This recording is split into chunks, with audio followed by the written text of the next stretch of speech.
शिवसेनेचे आमदार आणि शिवसेना प्रमुखांचे कट्टर जुने शिवसैनिक हारून खान यांचं खरंच कौतुक करतो, कारण कट्टर शिवसैनिक म्हणून त्यांची ओळख तर आहेच, पण एक नवोदित आमदार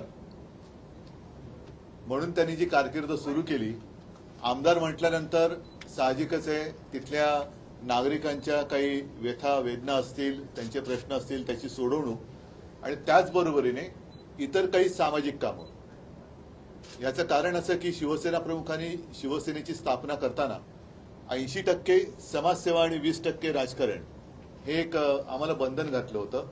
आज हारूनजी तुम्हाला खरंच मला धन्यवाद द्यायचे, कारण तुम्ही ही क्रीडा स्पर्धा नव्याने सुरू करता आहात आणि केवळ ती विभागापुरती न ठेवता आता तुम्ही जे सांगितलं की आपल्या देशातनं इतर राज्यातनं सुद्धा संघ येणार आहेत। खूप खूप शुभेच्छा तुम्हाला देतो आणि मला खात्री आहे की या स्पर्धांमधून जे क्रीडापटू त्याच्यात सहभागी होतील त्यातून आपल्या देशाचं जागतिक पातळीवरती प्रतिनिधित्व करणारे क्रिकेटपटू तयार होतील आणि तसे व्हावेत अशी मी तुम्हाला शुभेच्छा देतो।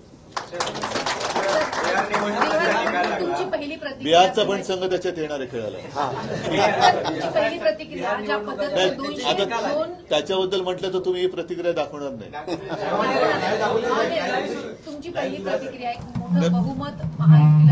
नाही, जे शेवटी असं आहे, आपले कोण मुख्यमंत्री म्हणालेत ना, जो जीता वो सिकंदर, लेकिन वो सिकंदर बनने का राज वो कोई समझ नहीं सका आज तक। जे जिंकले त्यांचं अभिनंदन आहे। एका गोष्टीचं मला नवल वाटते की प्रचाराच्या दरम्यान तेजस्वी यादवच्या सभांना मिळणारा जो प्रचंड प्रतिसाद होता, तो प्रतिसाद खरा होता की त्यांनी ते नवीन AI तंत्रज्ञानाने तयार केलेली माणसं होती हे आता कळण्याचं झालेलं आहे। म्हणजे ज्यांच्या सभेला अलोट गर्दी होते त्याचं सरकार न येता, ज्यांच्या सभेला रिकाम्या खुर्च्या जास्त असतात, रिकाम्या खुर्च्यांची गर्दी असते, त्यांचं सरकार येतं, हे नवीन या लोकशाहीतलं गणित हे कळण्याच्या पलीकडचं आहे।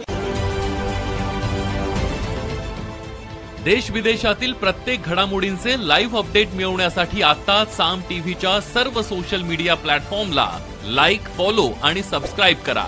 तसंच सर्व नोटिफिकेशनसाठी बेल आयकॉन प्रेस करायला विसरू नका।